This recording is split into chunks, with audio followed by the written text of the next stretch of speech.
Welcome to today's PDAC webinar, 11th Annual Latin American Mining Lawyer Update, a tremendous regional mining update, no fact-checking required, which is the fourth of our 16 sessions in the Fasken series.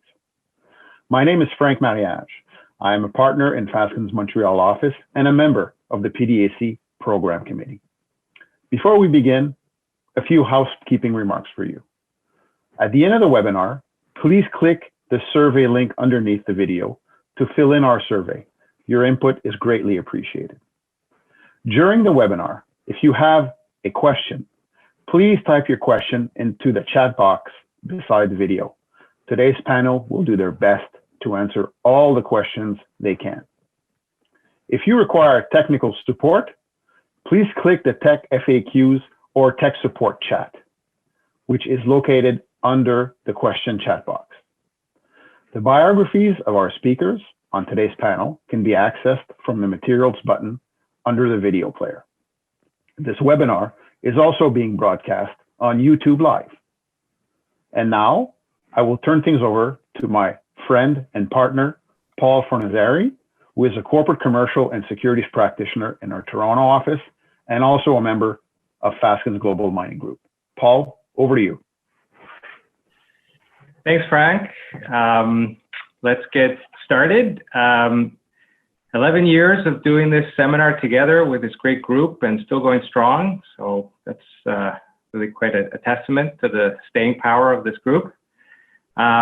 This will be a tremendous seminar, no fact-checking required, with our seasoned and stable genius group of mining lawyers and experts from Latin America's mining jurisdictions gathered to peel back the face mask on the happenings in their respective countries with an added vaccine dose of regional perspective from John Price from America's Market Intelligence.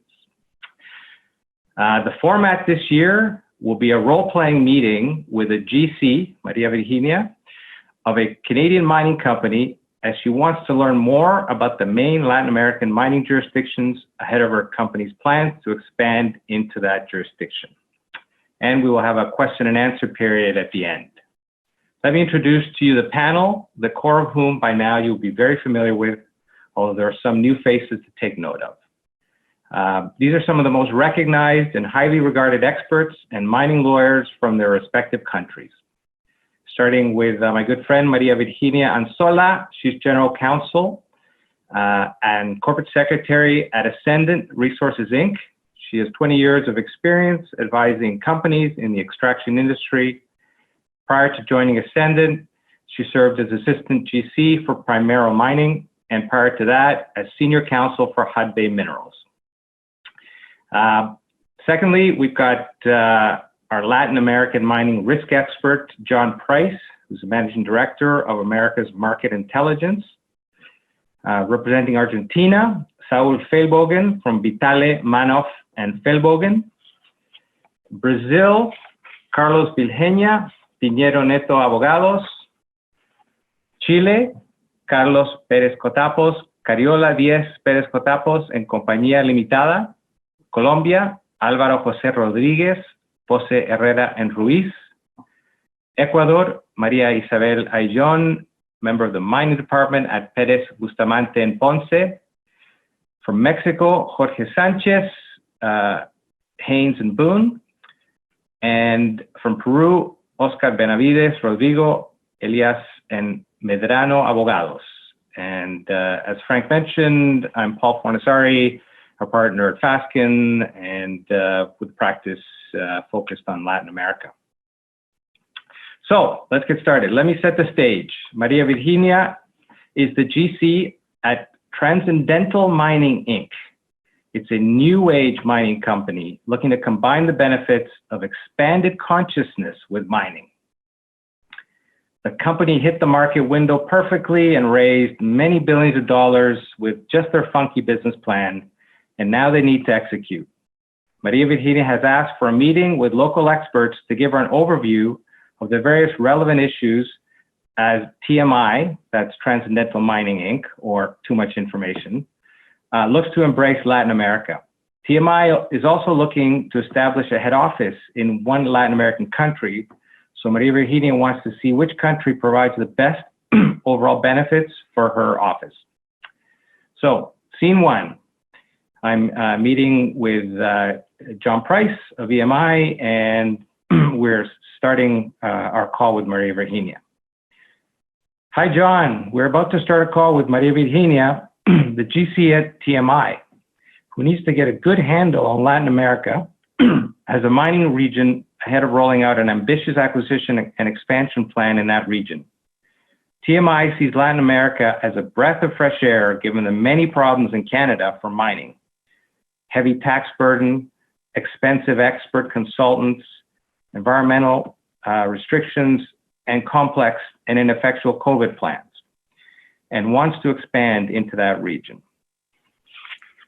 Okay, Paul, so let me get this right. TMI is tired of their problems at home, so they want to tackle new problems somewhere else? That's it, and that is why we're here, John, to solve all their problems. Scene two. Maria Virginia joins the call with John and Paul. Hi, Maria Virginia. It is a pleasure to speak with you today. I'm here with John Price, who is the Managing Director of America's Market Intelligence, a leading market intelligence, competitive intelligence, and research firm in Latin America. John, hi, Paul. Just a caveat, I didn't have anything to do with a funky business plan. So as mentioned, Paul, many of our competitors are already in Latin America, and I feel this is the right time to expand into that region and avoid all the issues we have in Canada. And we're ready to bring our message of transcendental consciousness into mining in Latin America. So what I want to have is a high-level understanding of the big ticket issues in the leading mining jurisdictions, and so that we can better execute our plan.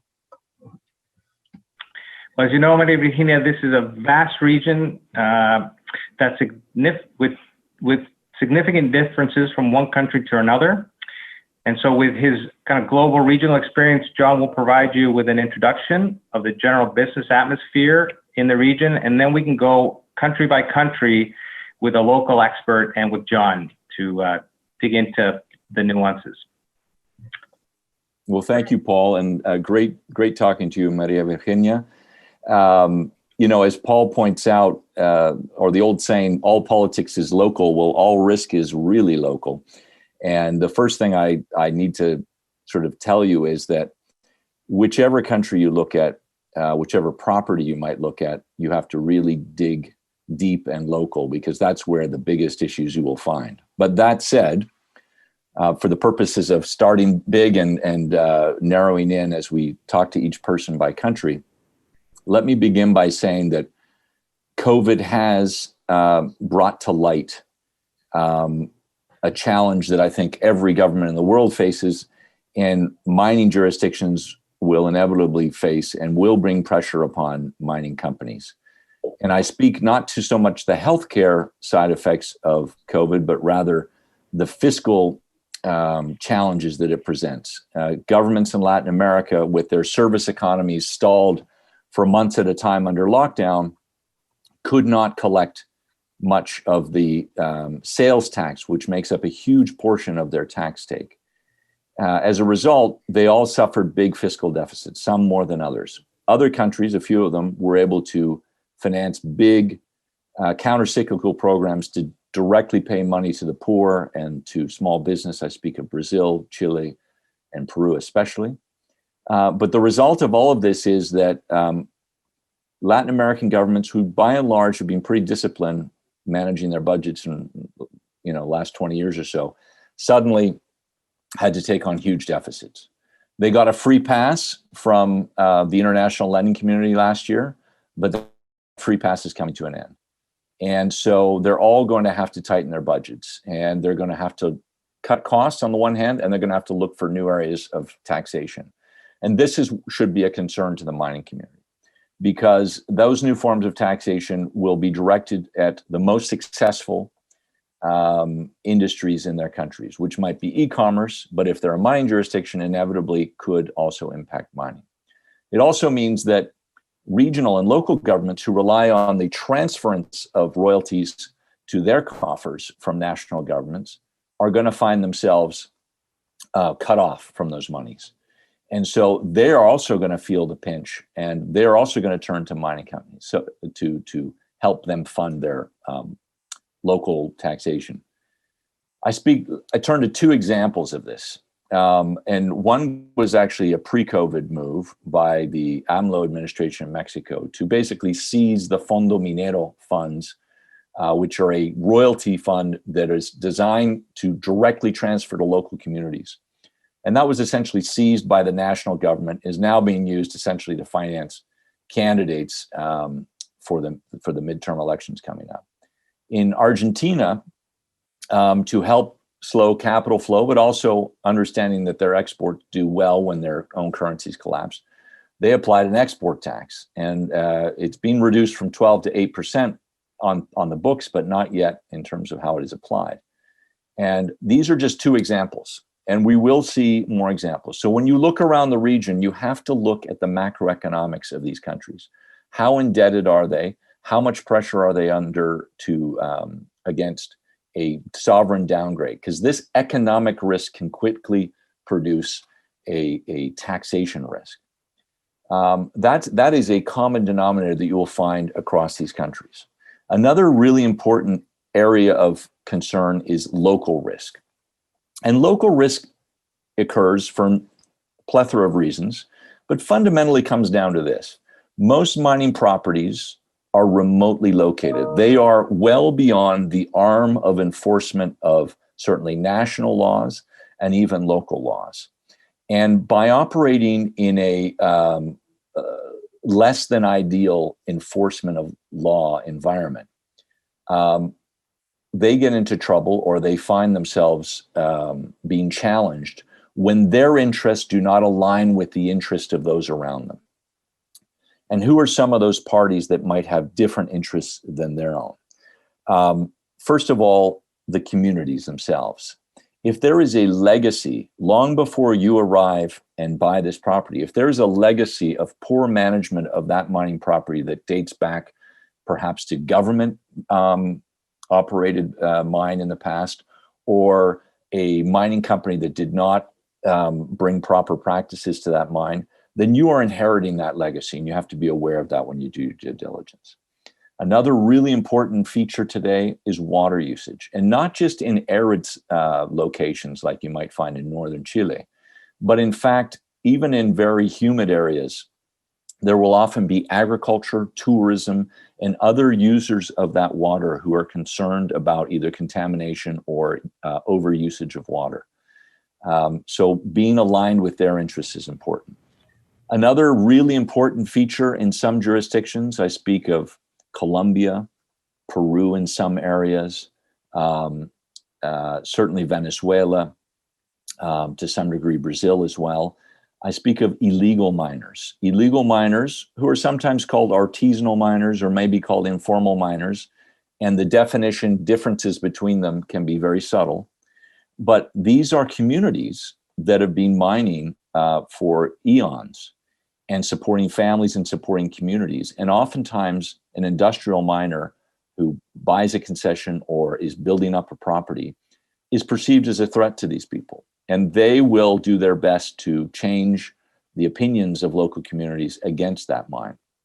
So it's important that you have that in mind, and maybe that you adopt measures to allow them to continue mining on the concession, albeit under the scrutiny of good environmental and labor practices. And last but not least, and again, going back to this economic risk, if the transference of royalties is not arriving to local communities, is not arriving to provincial governments, if they themselves, out of an act of desperation, may turn against the mine or may try to, for lack of a better term, shake the mine down for money by collaborating, maybe not directly, but with other forces to interrupt or oppose the mine, in a way of pressuring that national government.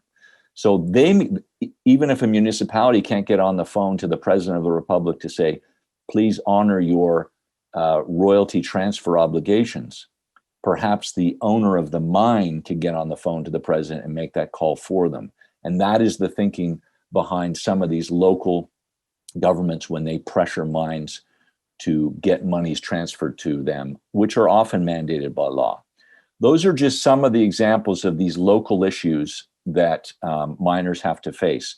But at the end of the day, managing that risk, understanding it, and then managing comes down to aligning the interests of all of those parties with your own interests. So with that, I hope I've provided a little bit of context. I know our colleagues from each country will be exploring the idiosyncrasies of their own countries, but these are some of the areas that we guide companies to look at when they begin to look at their due diligence around purchasing specific properties. Thank you, John. I think that was a fantastic summary, and I appreciate it. So why don't we get this started with Argentina? The company TMI sees Argentina as a balancing act between a good geological potential and heightened political risk, and I would love to hear a little bit more about it. Fantastic. So let me introduce you, María Virginia, to Saúl Feilbogen from Vitale, Manoff, and Feilbogen in Buenos Aires, who's with us today. Saúl, why don't you provide María Virginia with an overview of the potential of Argentina, and feel free to cover the main issues and risks, including currency control issues, which we just heard about. And also, what are some of the benefits of setting up the TMI head office in VA? Hello, María Virginia. Hello, Paul, John. How are you today? It's a pleasure for me. And before starting, Paul, just say hello from me to all the nice people of Fasken. They always put things together for nice webinars, invites me, so just say hello from me. I will start with your question. What about where to establish your headquarters? But I will not play the local card, the Argentine card. Usually most companies take in consideration a number of issues: geographical location, how easy, fast is to travel from one country to the other, double taxation treaties that one country may have with the others, the business, the economic environment, safety. But my best advice always been follow the assets. If your main interest, your main project will be in Colombia, please go to Bogota. Please go to Lima if it will be in Peru, because you need to be there. Each country has its own characteristic, so you need to know them. And the government, the local people, they appreciate when your commitment is for the long run and you decide to step down and stay in the country. But if you have 2, 3 different countries in your mind and you have not decided yet, and you have to decide, well, since I am a lawyer, I will give you the best legal advice. You should go where you will find the best steaks and the best Malbec wine.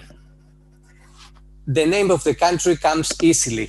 I will not spell it, but it comes easily.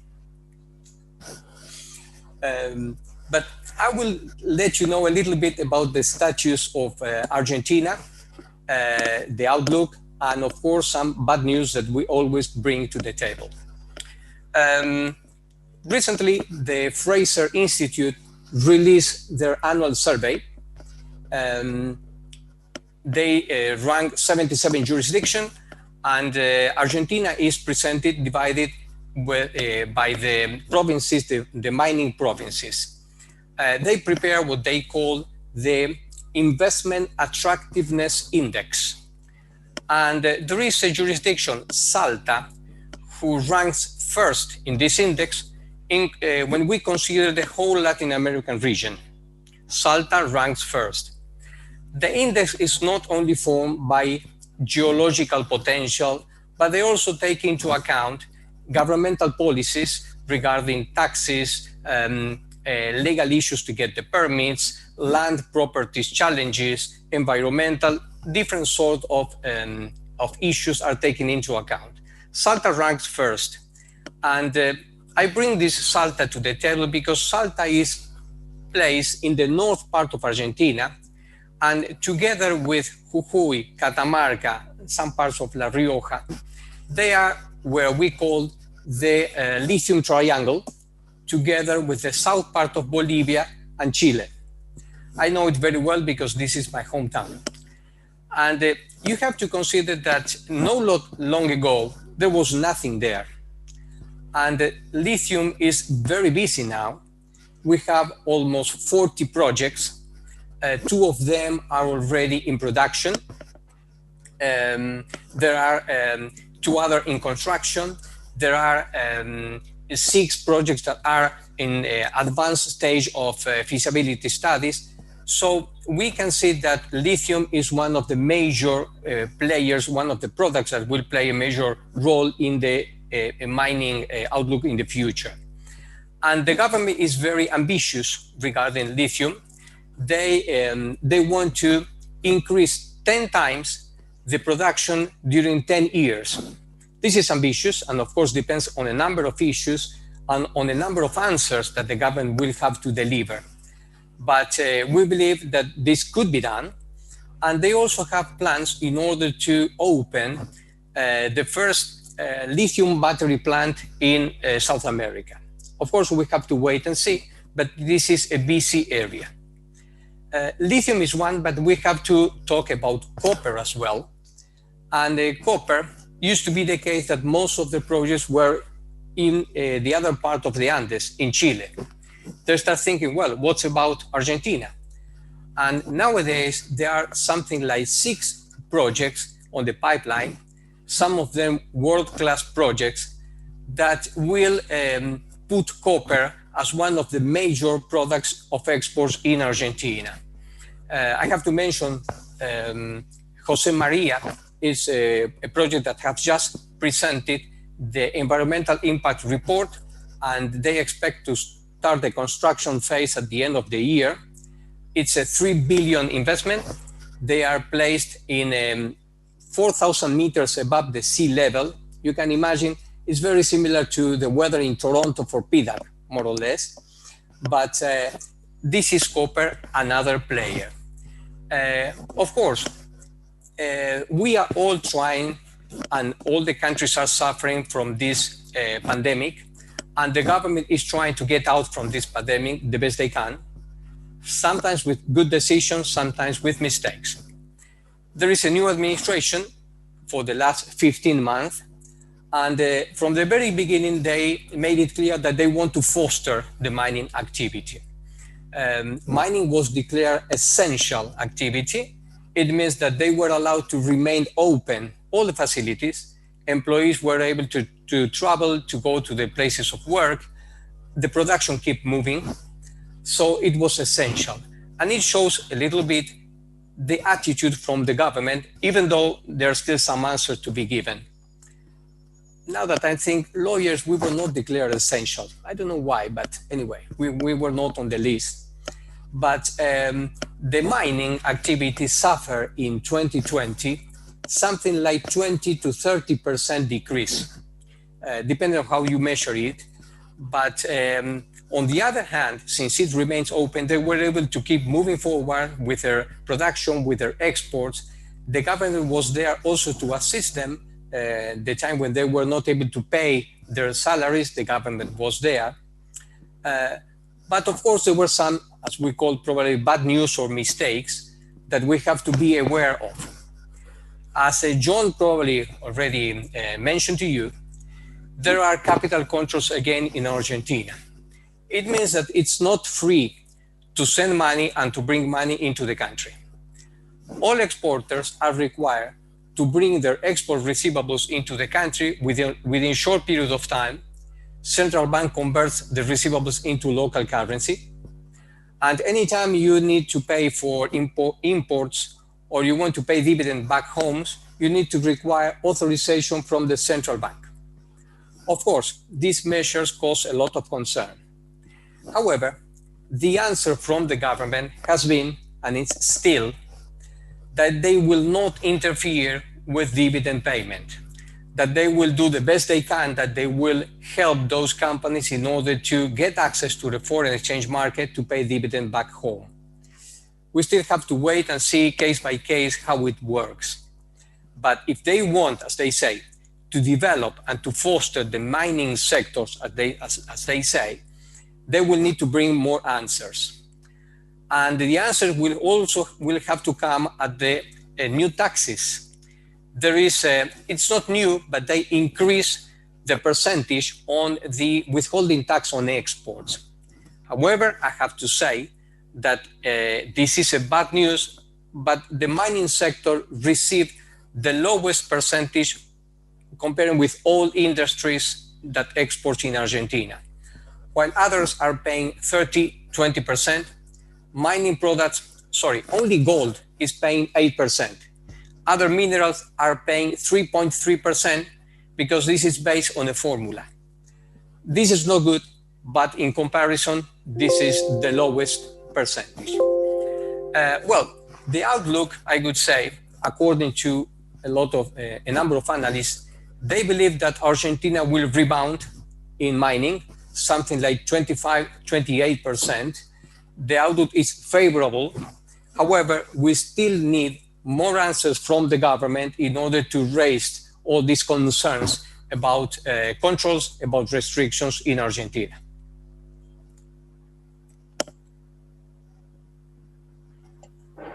Thank you, Paul. So that was quite enlightening, I must say, and it's interesting. Other than the meat and the wine, which are critical for incorporating or creating our head office in Buenos Aires, is there any advantage that you would say, comes to your mind immediately as to why we should be there with all this exchange control restrictions that you're talking about? Well, we do have many headquarters of mining companies already in Buenos Aires. And when we meet their staff, the CEO, they always say that they feel familiar with the environment, that the local business people understand them very well. It's not difficult to find English speakers in Argentina. They are used to foreigners working in the country. There is not a bad attitude against foreigners. On the contrary, they accept them, they welcome them. So I would say that this is a friendly atmosphere that you may find in Buenos Aires. Of course, the major cities in Latin America are nice places to be. We are all connected. We are all have tax treaties. I would say the environment is very good in Buenos Aires. Thank you. María Virginia, Saúl, thank you. Just for time reasons, why don't we hop over the Andes and travel to Chile? Carlos Pérez-Cotapos from Cariola has joined the call. Welcome, Carlos. Hi, Carlos. It's a pleasure to see you again. And as I mentioned, TMI is very interested in Chile, given its long history of mining. However, there are some concerns with the various issues going on in the country, and particularly the civil unrest and the constitutional reform that is ongoing. So if you don't mind telling us a little bit more about what's going on and how that affects the mining industry in Chile today, and of course, the reasons why I should be setting up my head office in Santiago. Sure. Hello, María Virginia. So nice to see you again. And hopefully we can work together. I think it's a great idea that TMI is looking to come to Chile. I'm sure that we have many opportunities for them here. In relation with your concerns, the civil unrest, as you all know, started back in 2019 in October. And there was a lot of violence here in Santiago and in many other regions of the country. As a result, among others events, we got 20 stations on the subway totally burned and many others were very damaged. The violence that began in Chile was totally unexpected by the Chileans and took a lot of people by surprise. As you all know, this type of event happened in many parts of the world, including France, Hong Kong, and recently in the United States. The main reason of our crisis was inequality, which was reflected, for example, in the access to good education, health services, as well as very low pension for a lot of people. On November 15, 2019, all the political parties of the different coalitions, with the exception of the Communist Party, as always here in my country, they signed an agreement that they call Agreement for the Peace and the New Constitution. In October 2020, we had a plebiscite where it was approved by a large majority of the Chileans, with the idea to start the drafting of a new constitution. Since that day, the civil unrest has decreased considerably, and currently we have very low cases of protests and violent acts. In April 11 of this year, we're going to have elections in order to appoint the members or the person that are going to draft the new constitution. And from that day, they will have about 1 year to finalize the work. As soon as they finish that work, we're going to have a referendum in order to see whether the Chilean wants or not a new constitution. If we don't approve the new constitution, then we will continue with the existing one. Listening the speeches of the different persons that are going to draft the constitution and the different political sectors, it has been emphasized that there's not going to be any change in the private property, not in the mining concession system, which is very good. Notwithstanding the above, there is a big issue that has been discussing between the different candidates that are going to draft the constitution, which is the water rights. And the reason of this is that we have a huge water crisis here in Chile, mainly for the low rainfall. This crisis is more in the north of Chile, particularly where we have our desert, and it's the same place where we have most of our mines. The mining industry, as you know, consumes a lot of water, and there are many places in the north of Chile, up in the mountain, where are our mines, that we don't have too much water, and we don't have enough water for the mining project, and we don't have water for the people that live there and for the animals. So we have a big issue in regards of the water. And there are a lot of rumors that the new constitution will establish that the water could be nationalized, or at least declare as a national good of public use. And this may affect the existing water rights of the mining companies. For a long time now, the mining companies are bringing the water from the ocean to the mines. By building their own desalination plants, they have their own pipes, and they are pumping the water from the ocean to the mines up in the mountain. Also, there are some consortiums that they have built their water business by having their own plants, pipes, and they are pumping the water up to the mountains where the mines are located. In my view, the water that's coming from the ocean is not going to be affected in any manner by the new constitution, so we don't have an issue there. But the restriction or limitation that could be included in the new constitution, if it's approved, is going to affect the water wells. And mining companies that have water wells, they could be affected by this new restriction. Having said all this, as you all know, the mining activity in Chile is the most important activity that we have. And I'm sure that the person that are going to draft the new constitution, they will keep in mind that the mining is so important for our country. So I am not concerned about what's going to happen with the water rights, but we cannot give any guarantee regarding the water wells today. Finally, regarding the idea to set up the head office of the company, I'm sure the best place to set the head office of TMA is Chile, and I have several reasons for that. Firstly, we have direct flights from Toronto to Santiago, which is very convenient for you. Secondly, Santiago is a very modern city and easy to live in. We are very used to work with foreign companies, and there are many mining companies based here in Santiago. We have very good food, as Argentina has and Peru has. We have great wines. We don't have only Malbec, as Saúl said. We have all kinds of wines, black and red.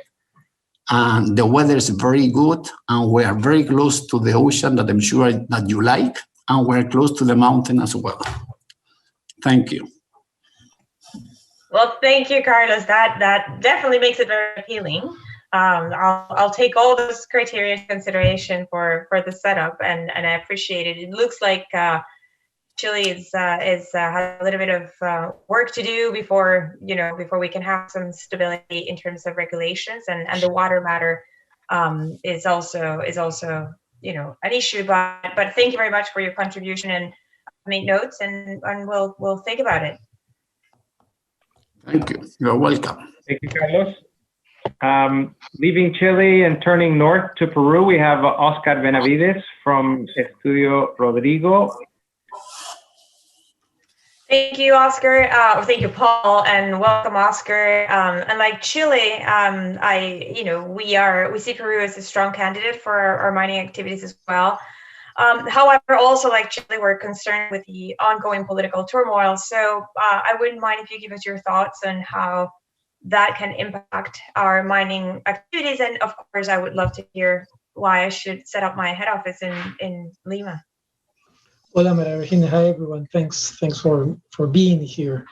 Well, 2020 has been a very hard year, for all the region, for all the world, but also for Peru, and I would say especially for Peru. COVID, unfortunately, hit hard the country, is still hitting very hard Peru. COVID has put in evidence, some of our flaws, traditional flaws, historical flaws, the lack of sanitary infrastructure. It has been, impressive. We are still counting, probably more than 120,000 people dead because of COVID, for which a country of our size is pretty, is a hard number. For the first time in many years, our GDP has fallen. It's fallen in around 12%. The final number is not yet there, but for us is for anyone, I would say it's a hard result. And there's been some other things that we have realized. Actually, we all should have known as flaws of the countries. But I would say that the inability of some authorities to be able to react quickly, to do things quickly, to attend to urgency has actually been the note of this year, and is still being the note. I'm sure that you guys have been, there are VIP vaccine scandals all over the place in Argentina.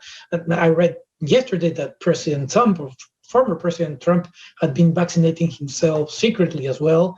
Well, you shouldn't expect less than your Peruvian friends, from your Peruvian friends. So we had our own scandal, unfortunately, in the last month or so. All the agenda, the political agenda, the social agenda, all the agendas have been covered by this, have been filled by this, which has been very frustrating, for many people, knowing that not even politicians, but even the doctors, the medicians, the guys that you respected a lot, that were in charge of investigating vaccines and distributing them, they end up taking advantage and due advantage of this. But all of this, we hope, will create the opportunity for cleaning up a bit, and for moving forward faster, because now we do know, or we should know, which are the flaws and learn the lessons.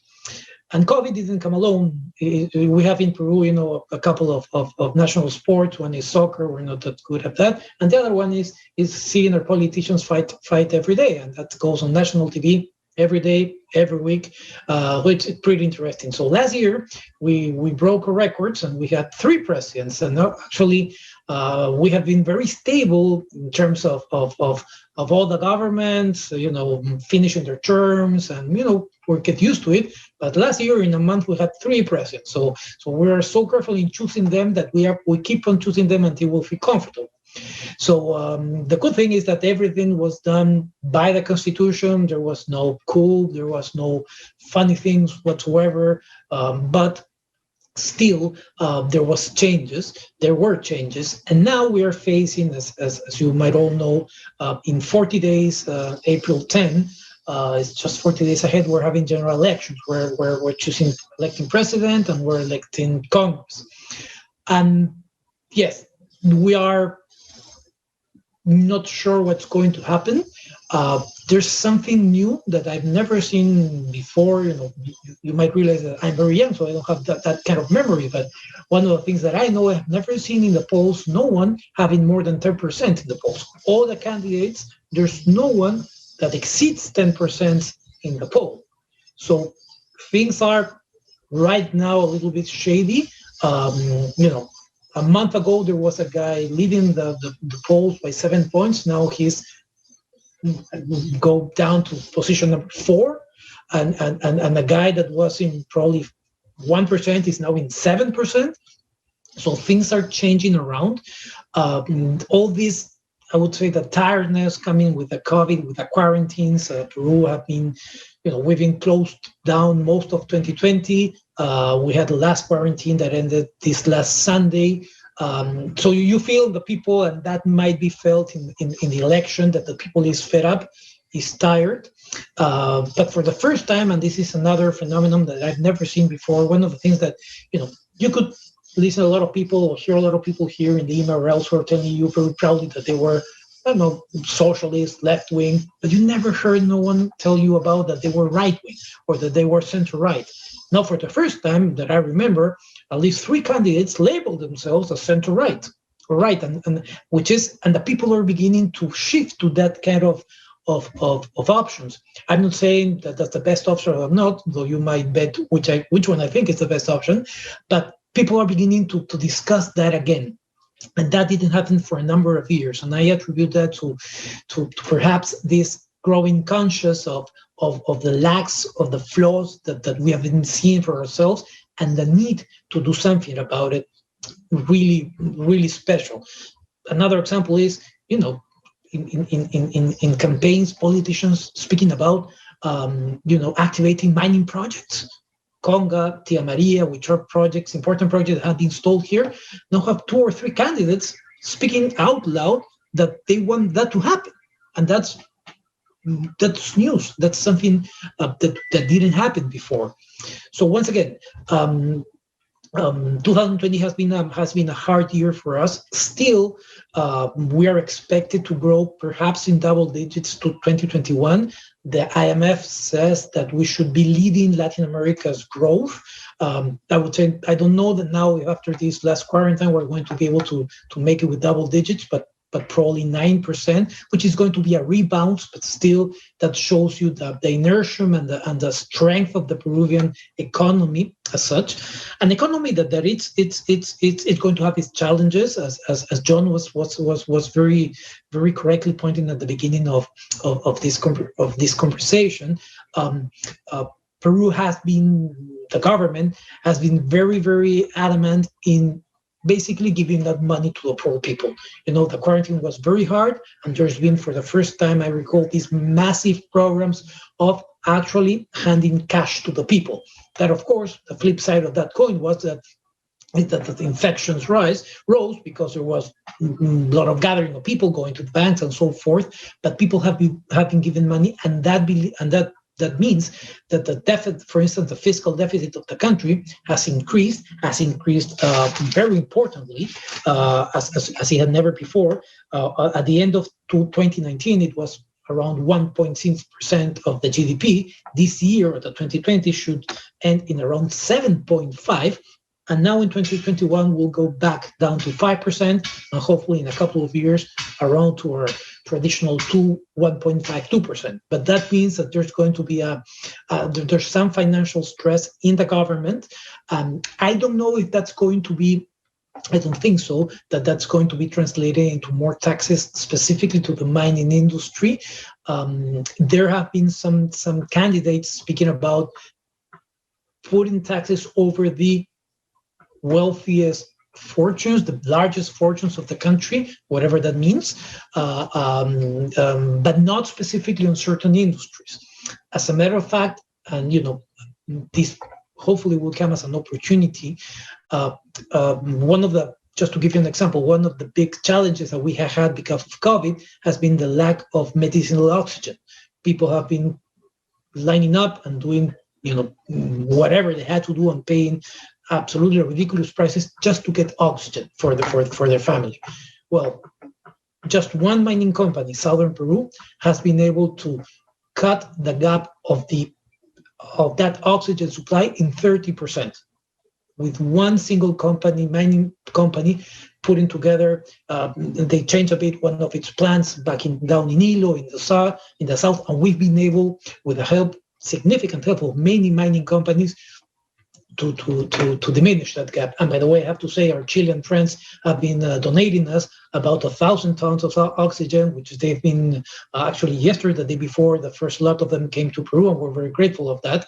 But still, that shows you some weaknesses in which we have to work. And mining is still the largest contribution by far of Peruvian economy. It's this year, it's expected to be around 14% of it, more of its GDP. It still represents 60% of our exports. It still represents a fifth of all the income of all the taxes paid by companies, and it's around 16 to 20% of the overall private investment in the country. So mining is really important for us. I don't think that no one will oversee that. Of course, we have a saying in Spanish here that doesn't have a translation in English, but una cosa es con guitarra y otra es con cajón, meaning that candidates might say a lot of things in the campaign, but when they get into office, sit down with the Minister of Economy and say, well, I want to do this and that, and they know that mining is going to fill that wallet. Well, things change. So finally, in terms of opportunities and the challenges that we have, Peru is a very strong traditional mining country. It's around, the saying is 1.5, 1.3% of the whole country has been explored or is mined. So there, with the geology that we have with the Andes, there's immense opportunities for doing business here. Most of the major companies are based here, so it's a mining country. As John was saying, the other big challenge are communities. Is the relationship, how you relation with your stakeholder, with your local stakeholders, and I would say with communities and with local governments in opposition to the central government. Local communities, they've grown in some areas suspicious of mining. In some other areas, they are working together with mining, but still, it's not an easy relationship. It's not an easy marriage at all. But it needs to get somewhere, and our trust is that companies and with the help of the government that can improve. But that's definitely a challenge. But we have to still be optimistic of the outcome.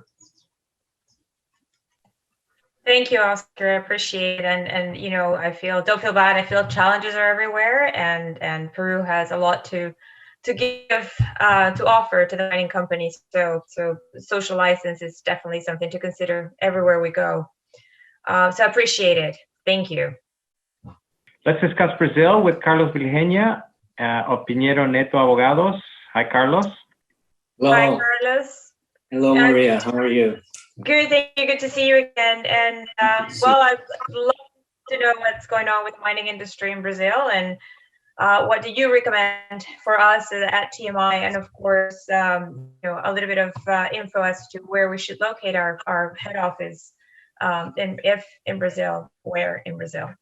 Sure, happy to do that. Just to give you a bit of an update on what happened last year and what seems to be the case for this year as well. The mining industry did quite well considering the circumstances. It did not stop. It, like in other jurisdictions in Latin America, it was considered as essential.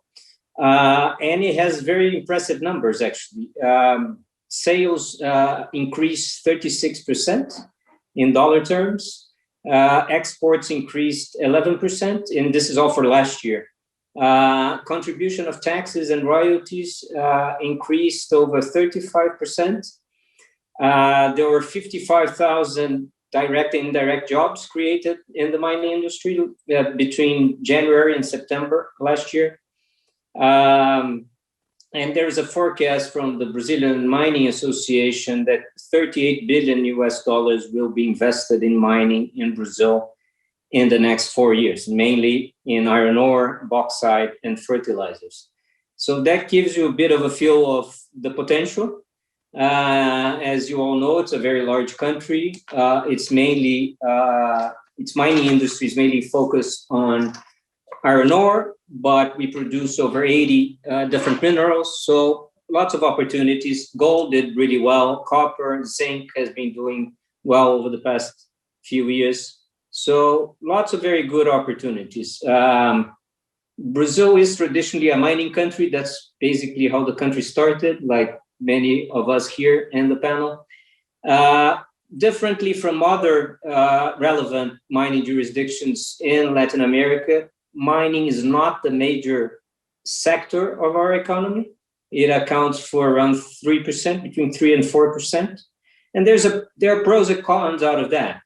In a country that's mainly mining dependent, perhaps the mining industry has more of a voice. On the other hand, in a country where, like in Brazil, where the mining industry is important, but not the major sector of the economy, the government tends to leave us alone, which is probably better than being than having a voice, I would say. So issues I think that you should consider if investing in Brazil. Most are similar to other mining jurisdictions. So obviously ESG, community relations, social license is essential, like in any other place. And the country is very diverse in culture, in geographically, even where people come from. It's very diverse from one place to the other. So it's very challenging to have a proper, let's say, corporate responsibility program. It really depends on where you are in the country, but it's certainly something to pay a lot of attention to. The other thing that I would say that perhaps is more particular to Brazil, but something that John pointed out, that a large fiscal deficit, lots of money spent because of COVID. Brazil had a very strong program of distributing money to the poor during COVID, during the pandemic. It's an extension of that program is under discussion right now. And there's already a proposition of the central government to introduce a new tax on banks to help fund that extension and those expenditures. And the mining industry here is concerned that might be extended to the mining industry. No proposition has been made, but because the mining industry is doing so well and did so well during the pandemic, differently from other sectors, it might be an obvious target. So that would be something you should definitely look into.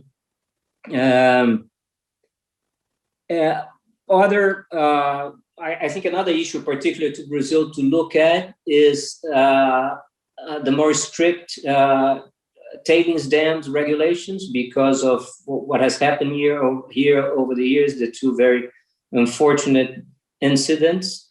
There was obviously a legislative reaction. So very restrictive tailings dams regulations put in place. Those obviously cost money. In some cases, mining companies will have to relocate entire towns or large portions of towns to meet the new requirements. Certain kinds of tailings dams are banned and have to be decommissioned, and new ones would have to be built. So there's a cost associated with that, of course, which is something you definitely would want to look into. On the pro side, I think our capital markets is very strong and very active. It was incredibly active last year, and it's proving to be very active this year.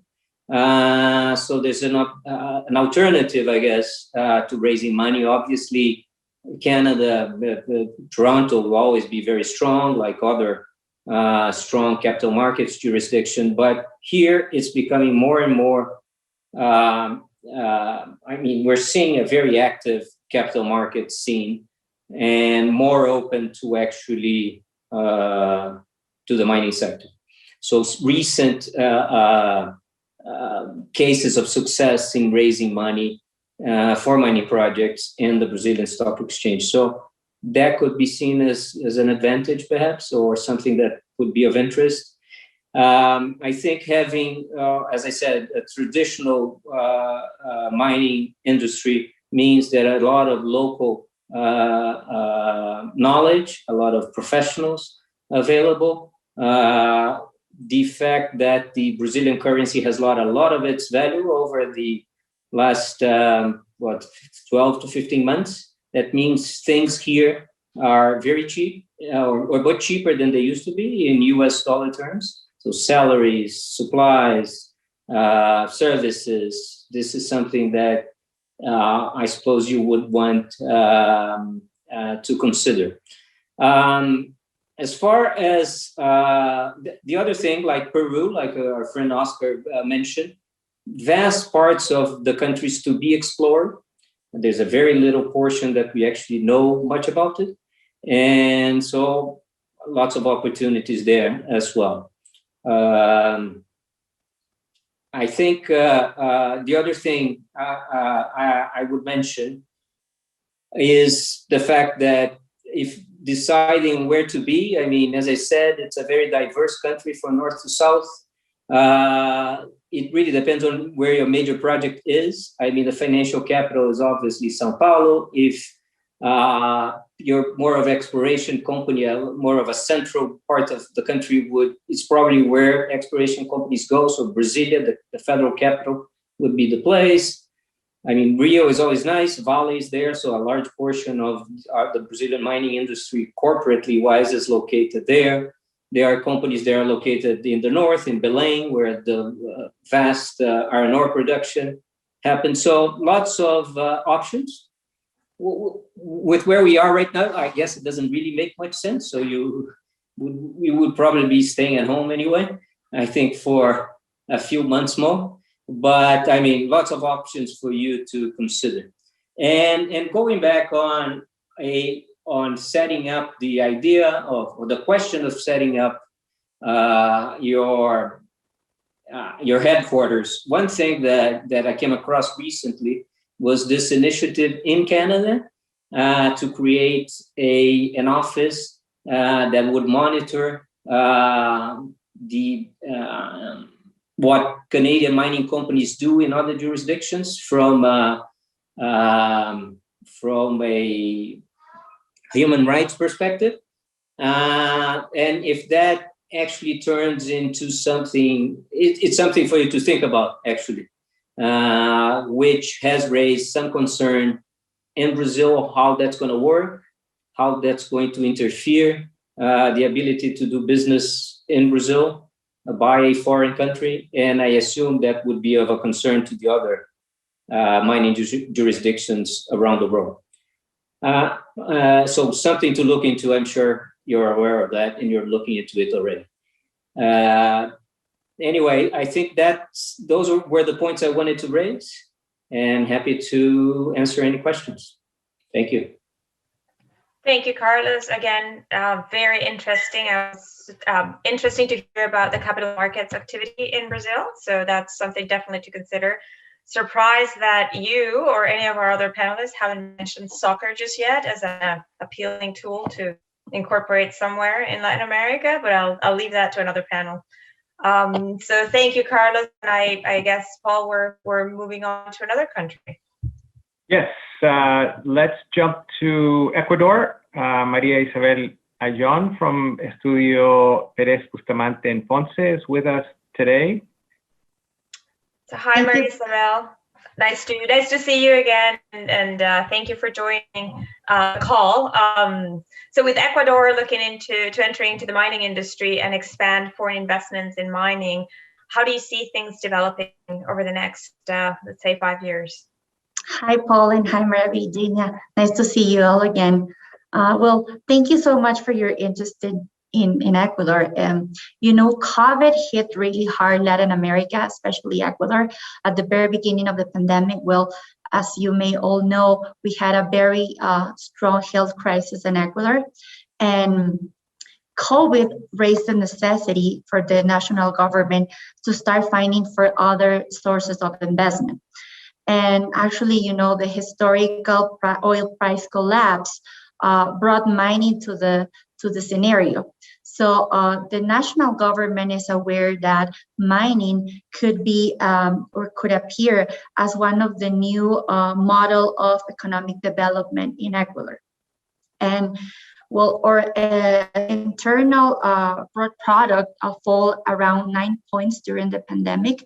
And but that's a really high contrast with what was happening with mining during that time. You know, during the pandemic and at the end of 2019, we started becoming a mining country. We had two large-scale mining projects, which is the Mirador project for copper and the Fruta del Norte project for gold. So they just began large-scale mining production in Ecuador. So, and why I'm talking about a contrast with, you know, all the economic crisis that the pandemic brought. During the pandemic, they start raising the amount of export amounts in the country. So mining during 2020 contributed in $374 million regarding to foreign direct investment. And according to the tax authorities, this industry also allowed the collection of around $430 million.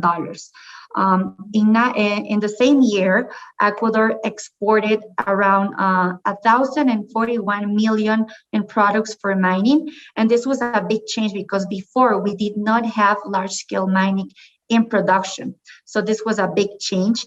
And as long as mining was, you know, starting production, the government started to see how important was this contribution to the national economy. In 2020 also, we've seen that the amount for mining exports was almost 4 times larger than in 2019 due to this new the new projects appear. Actually, well, that's what happened during COVID, that mining appeared as one of the promising industries. After that, it is important for you to notice, Maria Virginia, that we are under an election period. So we just had our first round of elections on February 7th. And there was some kind of, you know, uncertainty during this period because we see some important appearances during this election contest. Now we already know who is going to the second round of elections in Ecuador. We have one candidate belonging to the former Correa's administration, which is Arauz. And on the other side, we have another candidate from the right side, which is Guillermo Lasso, a former banker. But before we knew who was going to pass to the second round of elections, there was, you know, uncertainty regarding a minimum percentage of difference between the second and the third place in this election context. We have, on the scenario, we had Yaku Perez, which is, you know, an indigenous candidate. He was communicating a powerful message against the extractive industry. And he and Guillermo Lasso were the ones struggling with who was going to be the candidate going to the second round of elections. Social protests appear after this, you know, this fight that was there in the National Election Council. And right now they are still trying to challenge this second place for the second round of elections. You know, each candidate, one is more, he's tending more to be on the left side. The other one is a former banker. He's pro-industry and he's trying, you know, to pursue foreign investment to the other side. Both of them have different agendas, but for sure, they do know that mining is one of the most promising industries and one of the most close options in order to attract foreign investment in the country. which are everything is not so bad in Ecuador in relation to the message that the government is trying to communicate in relation to mining, because we haven't seen a clear message. We know that the government must take into account in that agenda that they need this powerful industry to recover from this pandemic losses and from this economic crisis. However, they haven't sent a clear message in relation to whether they do want to become a mining country. We are now a mining country officially because we have two large-scale mining projects in production, as I mentioned. However, there are still a couple of important issues to bear in mind. But let me jump first into the advantages for you to see that we still have important opportunities in the country. Of course, we are a golden spot in relation to geological potential. We have a lot of important projects now going on. Our mining cadastre is still closed. We have been closed for more than 2 years. However, this is a good opportunity to start thinking about joint venture opportunities, because there are important projects going under exploration that you could be, interested in. One of the important things in Ecuador is that we have infrastructure facilities. We are a small country, so it's for us really easy to, get to ports and start building infrastructure facilities that will facilitate the access of mining projects, to ports and to export the mineral. And the Fruta del Norte project is one important example of a successful case. They have been started production and they are using the local ports. They haven't, they didn't have the necessity to build another port. They are using our infrastructure facilities in order to start, the exportation process of mining. We do have important advantages in Ecuador regarding to tax incentives. Companies that reinvest their profits in the country are entitled to get an important percentage of reduction in the income tax payable, which is interesting for investors. Also, further deductions can be made when mining activities that carried out in economically depressed areas in frontier zones, or where resident citizens need employment in those areas. There's actually an important thing to notice, Maria Virginia, and which is that even though during the former Correa administration, the investment bilateral treaties were declared unconstitutional, the national government looked for other options in order to provide tax stability and also certainty to foreign investors. So nowadays, we do have implemented our organic code of production. And when you have an investment that is more than $10 million, you can start negotiating for tax stability clauses and also stability clauses in other legal provisions applying to a specific industry. So this is a good option. We have arbitration as a conflict resolution method, which is accepted under our legislation, which is a very important advantage, considering that we are still trying to figure out whether to have or no investment bilateral treaties back. Now let me tell you about the risk that you must bear into mind before investing in our country. We've seen a lot of environmental activists, and this has been also noted in the elections.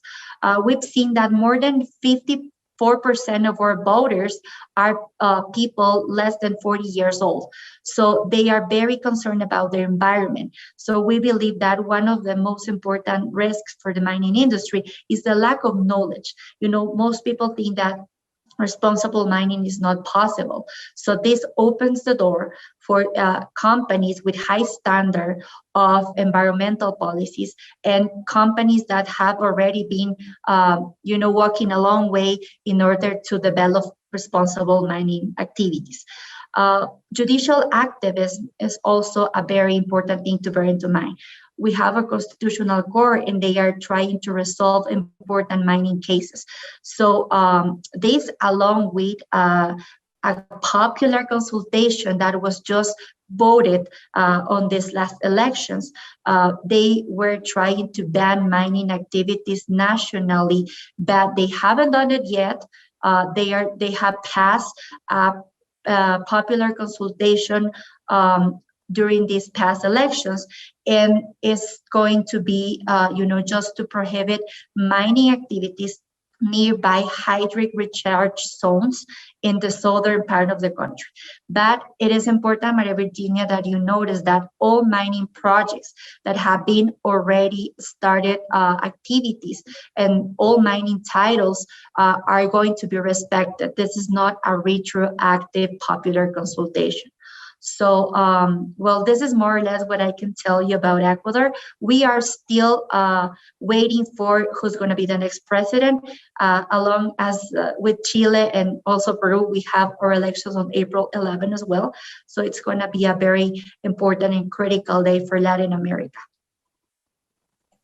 Thank you, Maria Isabel. I think Tim, I will be following up close the results of that election. It's been quite interesting, and looks like when done and when things move forward, you'll have a very nice country that we can invest. Your challenges are not very different from the challenges of other mining countries in Latin America. So thank you very much. Thank you. Maria Virginia, let's jump to Colombia. We've got Alvaro Rodriguez here with us from Posse, Herrera, and Ruiz. And over to you, Alvaro. Thank you. Hi, Maria. Hi, Alvaro. Good to meet you. And thank you for taking the time, as we've been looking very closely at Colombia for quite some time, being one of the richest geological destinations in Latin America. There are concerns, of course, that due to some lack of experience with mining and mining regulations by the government, and one concern, for instance, is the new rules to obtain mining claims, which are not normal for mining in other jurisdictions. So I would love to hear more about it. And of course, the advantages of setting up our headquarters in Colombia. Thank you. Sure, thank you very much. I think I would start by, I will refer in a moment to the new regulations that you were mentioning, but I think that I would start by stating that that we are very optimistic with respect to the growth of the mining industry in Colombia. I think that the main reason for that is that you probably know Colombia is an attractive jurisdiction for foreign investment generally. The country has been very resilient economically and politically. It has a stable and market-oriented regulations and environment. And I personally think, from the perspective of our practice, that the capabilities and the behavior of the government has really improved a lot since the country became a party to the OECD. I think that the practices and the requirements of the OECD have helped to discipline the government, and that's really very important. And I personally have noted that change. The security situation has also improved a great deal since the peace agreement with FARC were signed about 5 years ago. And from the perspective of the investor, well, Colombia also has a very attractive network of foreign investment treaties and bilateral investment protection treaties with key partners, including Canada, the US, and the EU. So I think overall, it's a very resilient and attractive jurisdiction. Like all my colleagues, we have experience, and all the countries that are represented here, we have had very significant problems with COVID-19. And that creates economic problems. Obviously, the fiscal deficit has increased because of all the stimulus spending and the spending on the improvement of health services, new ICUs, payments to support low-income families, and all that sort of thing. However, I think that facing such a difficult challenge, the government has done well. I think that we have a government right now which is more technocratic in nature. And these are the sorts of things that they are very well equipped to manage. Of course, the resources are limited, but I think that the government has handled this in a very let's say, reasonable and technocratic way. And I think that is something that is good. But there will be, and it has already been announced, a tax reform. So like some of the other countries, the government here has to look for additional sources of revenue. I don't think that revenue is going to necessarily come from the mining industry, because the trend in recent years has been to reduce and stabilize the overall corporate income tax, which has been perceived as too high.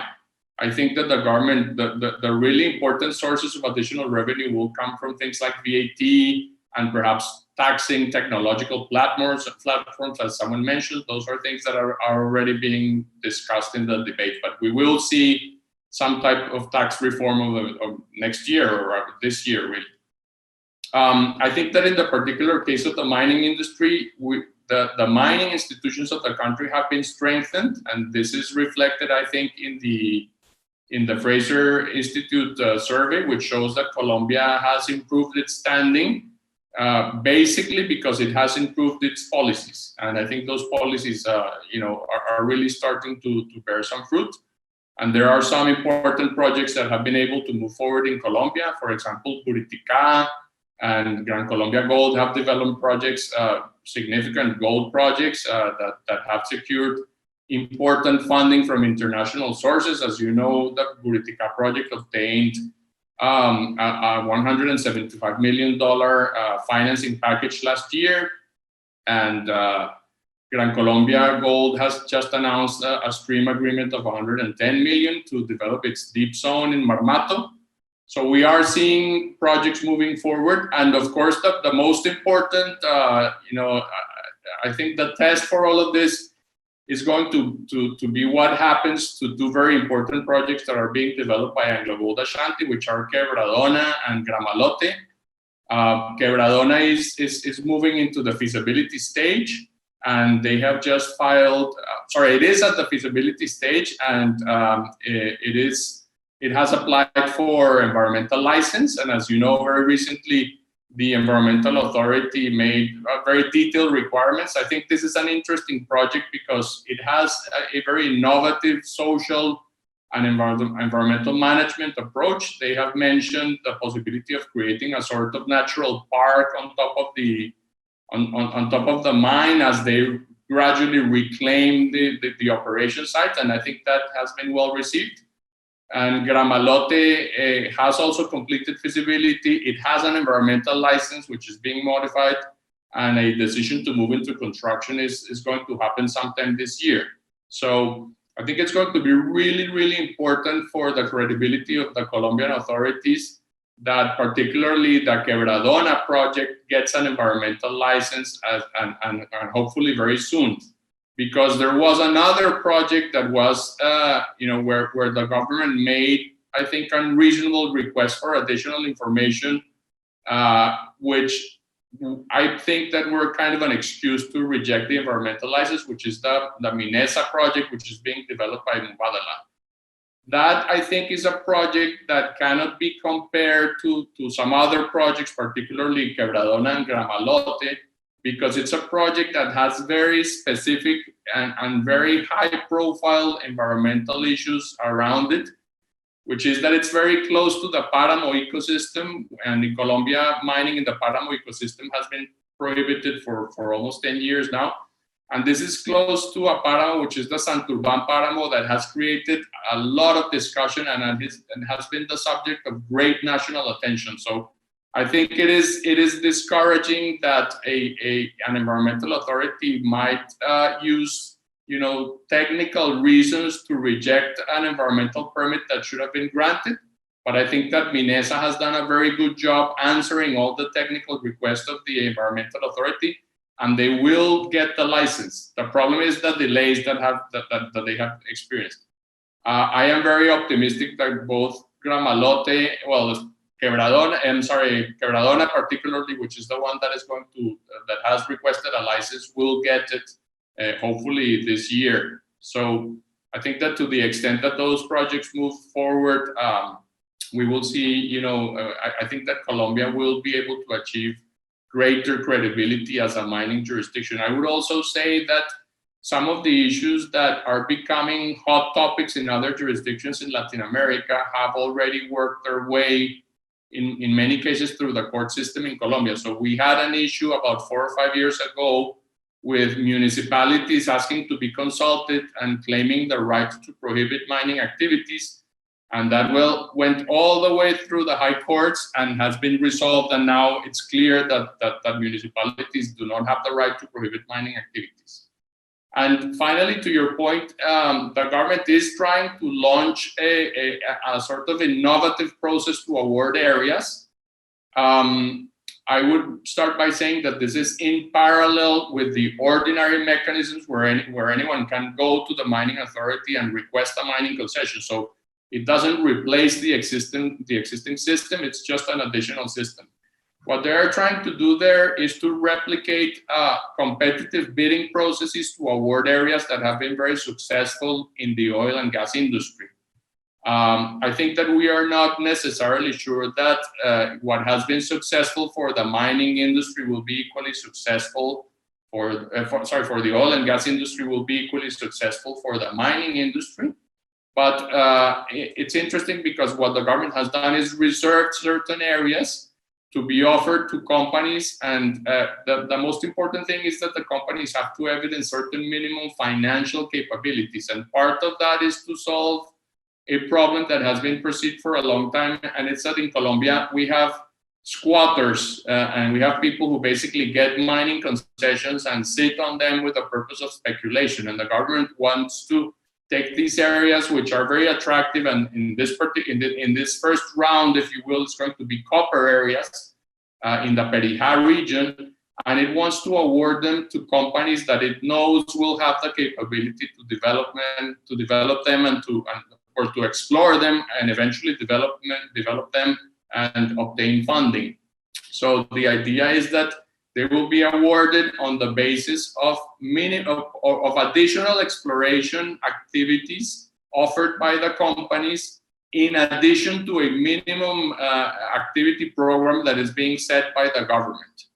The interesting thing is that these areas have been through a process of coordination with municipal authorities. So the government will sort of guarantee that municipal authorities are on board. And there are some changes in the concession contract to be used in this process to make it more attractive, which is basically that there is a reduction in surface fees during the exploration phase. There is the possibility of a so-called technical assessment phase of approximately 1 year, when you can take an initial look at the area, and if you don't like it, you can still withdraw without conducting the exploration activities that you offered. And so it is, and these surface fees you can also deduct from royalties payable to the government. The surface fees for the first 5 years are deductible from royalties in the future. So this is an experiment. I think it's a worthwhile experiment. We'll have to see how the industry perceives it. But the important message is that it doesn't replace the existing system. So it's new, but it's not something that is going to change, what we have so far. Some of the difficulties that we have, like other jurisdictions, the mining debate in Colombia is very polarized. And a good example is the Minesa project, where there has been a lot of pressure from the communities. There has been a lot of misinformation, and that makes the job of the government and the mining company more difficult. But I think that at the end of the day, the Colombian regime, let's say the Colombian system, has a lot of respect for the rule of law. And ultimately, while it may take some time, issues are resolved under the rule of law. And I think that they are ultimately resolved correctly. And most of the key issues have worked themselves through the courts. And we are now ready, I think, at a point where we are finally going to be able to see significant mining projects start production in the country. I think that's all I have for you. Thank you, Alvaro. Perfect. Go ahead, Paul. Muchas gracias, Alvaro. Last but not least, and next year we'll switch the order, Jorge, so you're not waiting till the last. But our last stop on our LATAM tour is Jorge Sanchez from Mexico, from Haynes Boone. Over to you. Hi, Jorge. Great to meet you, to see you again, sorry. And definitely we cannot forget Mexico as being one of the main beneficiaries of our Canadian investment in Latin America. So we are interested in considering Mexico and to enter into the mining industry, but we have some concerns about the political interference and security. So if you could please elaborate and help me get an understanding of how things are in Mexico for the mining industry. Thank you. Yeah, I mean, Mexico continues to be a very important and attractive mining jurisdiction overall. But as you pointed out, the new, well, not so new administration has become very active politically and has been interfering in many sectors, energy, mining, natural resources, and so many others. So some Canadian companies and as well as domestic companies feel threatened by the current administration narrative, which day by day continues to pose some threats in various regards. For instance, there are some threats, tax threats against some mining companies from Canada for unreported taxes past due for many, many years, coming out from streaming agreements with other trading companies. So that's one of the most important negative concerns, I would say, these political interference has caused to mining companies. Another one is the current new energy bill that is being currently discussed in the Mexican Congress, which if it's passed and enacted will have a very high cost in terms of power for mining companies and the extractive industry in general. That being said, it also poses other threats in terms of the recently enacted TMEC, which is the US, Mexico, Canada Free Trade Agreement. And there's expected to be many arbitration and litigation against the new policies being discussed and enacted by the current government. The third negative issue I would say is what is being called locally as extortionomics. And basically these are issues stemming from land rights, surface rights, and organized crime operating in mining areas, important mining areas of the country. So new projects are facing very important challenges in terms of securing surface rights with ejidos, which are social or community-owned surfaces. And it's usually one of the most important troubles that companies doing business in Mexico face and poses a great deal of uncertainty. So I would say those are the three most important challenges.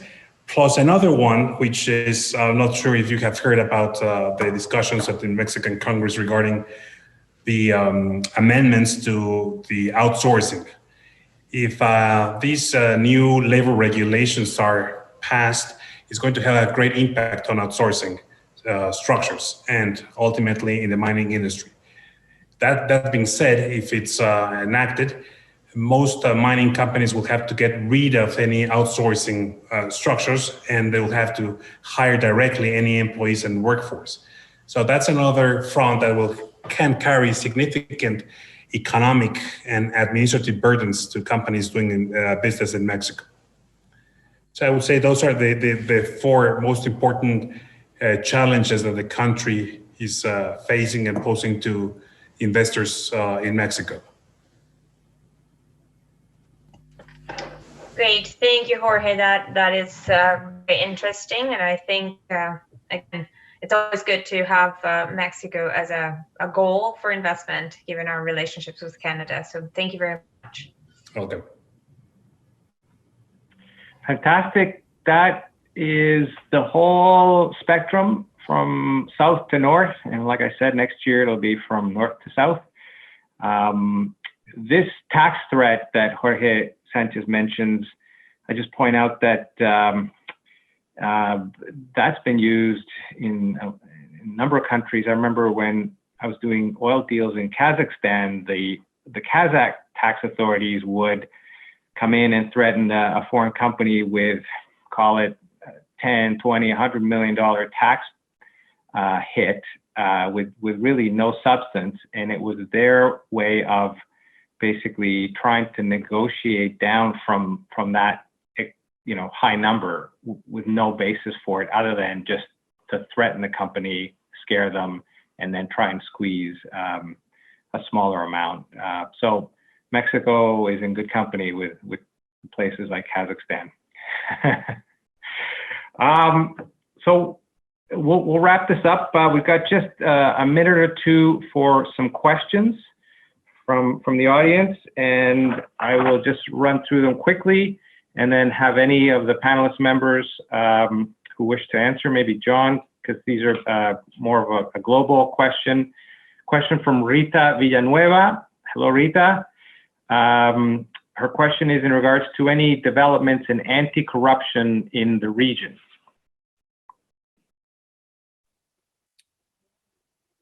You know, I think, honestly, I think our panelists by country might have more specifics on that. I have not seen a regional push in that regards, but perhaps someone in the panel has got specifics on a particular country.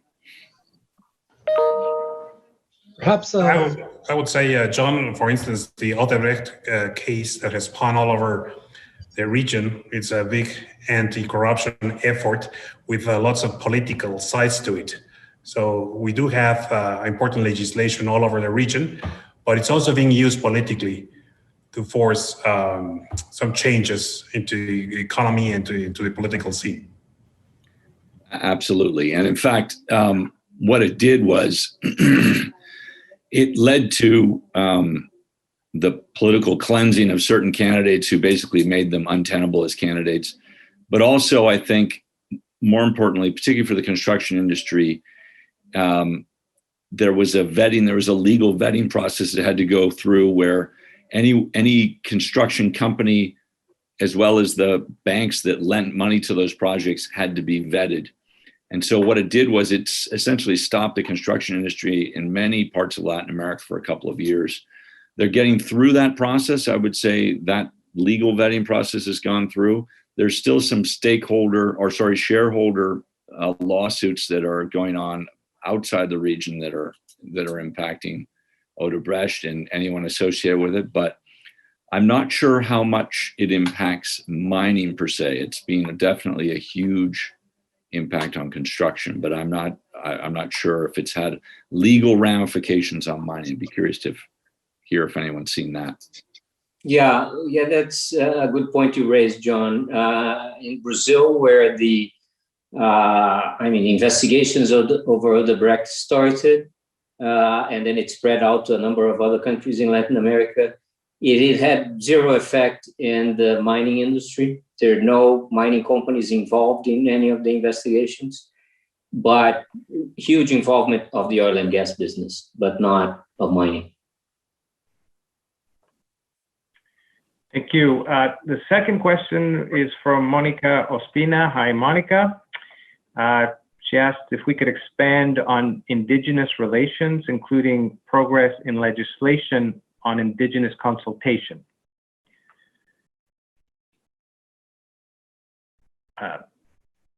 Who would like to pick that one up? Maybe Ecuador or Colombia? Thank you, Paul. Yeah, I can say a little bit about that. Well, we're still developing our legislation in relation to a popular consultation and public consultation here in Ecuador. This is going to be a very important issue for the new government to determine. Right now, we do not have a very specific legislation limiting which type of groups can be auto-determined as indigenous communities. So we've seen a lot of constitutional cases in Ecuador trying to ban mining projects, taking advantage of that loop in the legislation regarding indigenous consultation. Here in Ecuador, you have this OAT treaty that's going to be incorporated, and you just need to consult communities when you have indigenous, another group called Montubios or Afro-Ecuadorian population around the area of influence of a mining project. If you do not have those three groups, previous consultation before starting extractive industries activities, it's not necessary. And It is also important that, and I believe it's, a critical issue in the region, there's still not a definition on the legislation whether this popular consultation is mandatory. Here in Ecuador, it's mandatory, but it's not binding. So they are still figuring out after this legislation project, which is going to be the final outcome for mining projects regarding previous consultation issues. Hi, Paul. Sorry, just a couple of comments with respect to Colombia. I think that in Colombia, there is a whole lot of experience, which is based on jurisprudence with respect to indigenous consultation. Colombia is a party to ILO 169, and those rights are enshrined in the Constitution. But because any law or administrative act that affects ethnic communities, particularly indigenous communities, has itself to be consulted, it has never been possible to pass a framework law because that framework law itself would have to be consulted. So what we have seen is basically the Constitutional Court and the higher courts issuing decisions that create guidance for the government, and the government passing internal directives instructing its different agencies as to how to handle consultation processes based on the jurisprudence of the court. So it's a very dynamic process. And there was a recent directive from the Presidency of the Republic that tweaks certain aspects of the public consultation. One of those is that they have created a relatively large agency to handle consultations in the Ministry of the Interior, and a process whereby companies have to pay for the expenses of the public consultation process, because sometimes the consultation processes were delayed because the government didn't have the budget to conduct them, and there was no mechanism for whoever was interested in developing a project to assume the cost of that consultation. So overall, a very dynamic part of the law in Colombia. Thank you, Alvaro. I think there's a couple other questions, but we'll jump to the last one, and it's from Steve. He's wondering about any developments or updates on the Escazú agreement on environmental protection.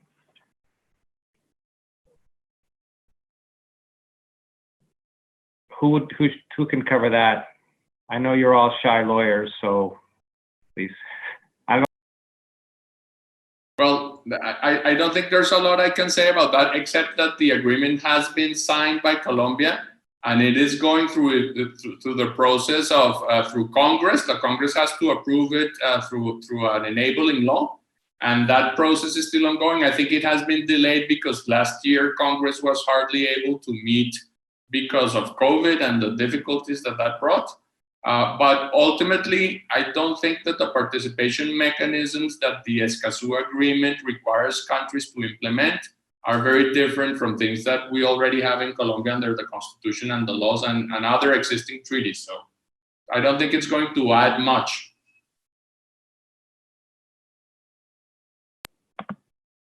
Thank you. Well, maybe with that, we can end it. I think there was a couple other questions. One from Caroline Mansour. Maybe we can answer that by email after the fact. We've just run over time. So thank you very much, panelists. Maria Virginia, thank you for being our GC. I hope you found this informative, and hopefully you've chosen a winning country and city. If you want to let us know that right now, you can. If not, we'll take it up next year. I have to work on my very shady business plan first, and then I'll make a decision. Fair enough. Fair enough. And thank you everyone on the panel. Once again, I really enjoyed it, and we'll see you hopefully in person next year. With that, we will end things. Thank you. Thank you very much. Thank you. Bye. Thank you. Ciao. Thanks, everyone. Ciao, ciao.